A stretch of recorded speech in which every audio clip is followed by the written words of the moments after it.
I'm Ali Bongo Ondimba, President of Gabon, and I'm to send a message to all the friends that we have all over the world to tell them to make noise, for the people here have arrested me and my family.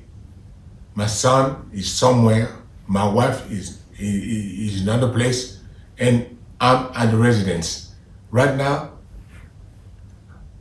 I'm in the residence and nothing is happening. I don't know what's going on. So I'm calling you to make noise, really. I'm thanking you. Thank you.